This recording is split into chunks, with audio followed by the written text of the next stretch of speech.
All right. All right, so we have patella right here, superior pole, inferior pole, medial border, lateral border, patellar tendon is right here, medial and lateral joint lines, tib tuberosity is this bone right here, distal quads, everything right here in this area, distal hamstring and hamstring tendons are behind the knee, lateral femoral condyles, joint line just go out, and then epicondyles are right here out more. Tibial plateau is right here where the meniscus is, right on that joint line, right in there, like that little ledge. Head of the fibula is right here, sticks out a little bit.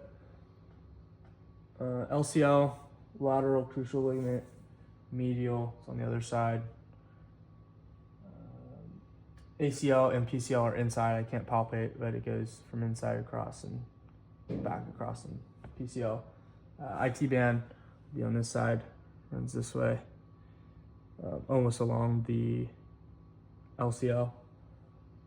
And then sartorius, which is the muscle that goes from here to here, crosses over, the biggest muscle, big long muscle.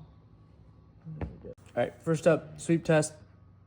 So we're gonna apply pressure to proximal and distal patella, and then we're gonna check for fluid accumulation in here or swelling for intracapsular swelling. So we'll just come together here and then check for swelling here. Bottom of patella.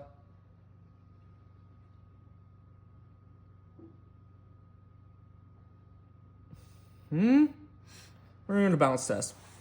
We're gonna go to bounce test here, and we're just gonna let her drop and drop. And if she bounces back up, then that's effusion in the knee.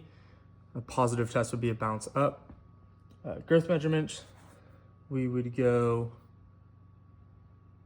3, 6, and 9 inches below the joint line, and we're testing for atrophy.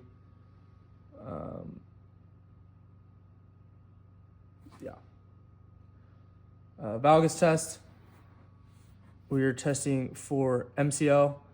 Valgus would be pressing first at 0 degrees, looking for bowing or separation here on the medial side, and then at 30 degrees here, pain and laxity. And then same thing, but for varus, it's pressure from the inside of the knee on the outside, texting for laxity at 0 and laxity at 30. So here, right, you'd see it right here, and then at 30 degrees here. There you go. Posterior drawer. So I'm gonna scoot back a little bit. I don't know if you can get back to sit on your foot. Posterior. So posterior drawer test. I'm pushing down, right, full force, or posterior force, and I'm checking for laxity. This would be A for ACL, or this is anterior drawer, and then posterior drawer would be here. I'm checking for that laxity here and here on both of those tests. Posterior Lockman's. Let's see.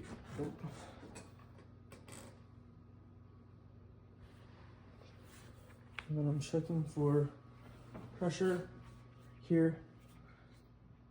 And I'm again checking for PCL, checking for that separation, that dip of tib tuberosity. That would disappear, but she's obviously not positive for that test, so it doesn't matter. We're also going to go Godfrey 90/90s. Go with your knees. And we kind of just, well, you can scoot up a little bit. So we're also testing for PCL in this test. We're looking at both tib. All right. We're looking for the dips, for the irregular dips, so it sagged down, right? She's giving me her knees. They would come down if there's positive test for PCL. All right, for Steinman's, this is the ice cream scoop test. We're gonna come into here. We're gonna go flexion, extension, range of motion here, all the way down, and then up. Pressure on the meniscus directly on it. Come down, right? Any pain in that, pain clicking, catching, that would be meniscus. McMurray's. You blend your back. You scoot up.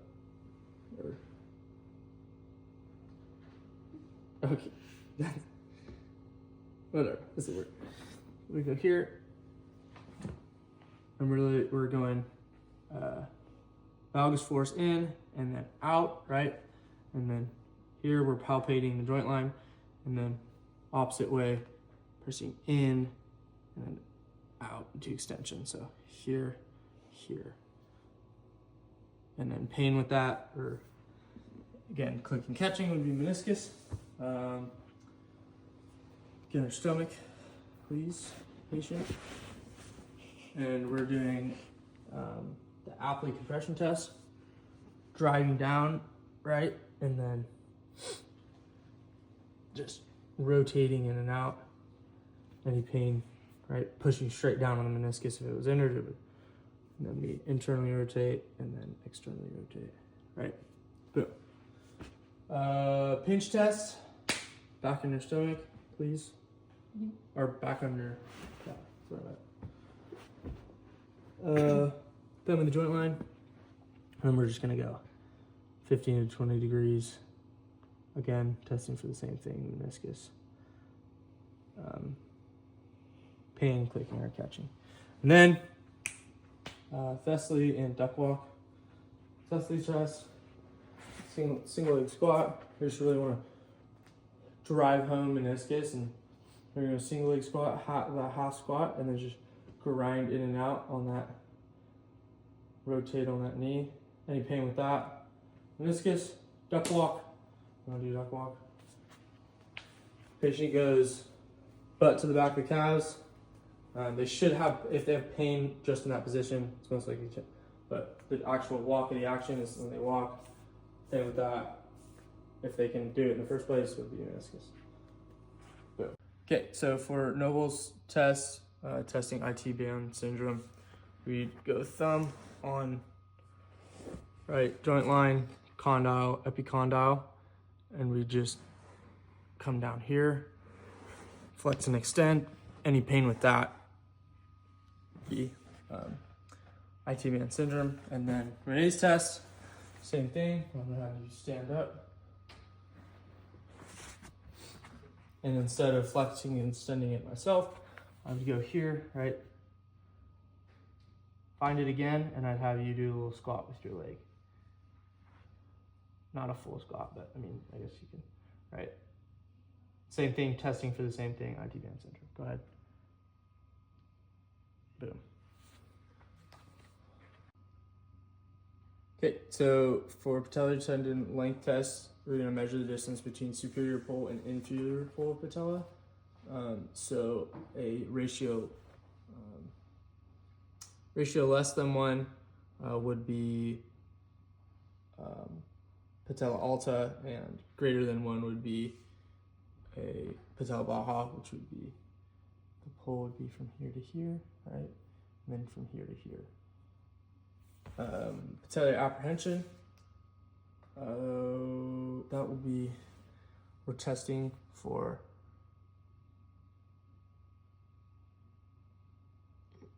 patellar movement, right? It would flip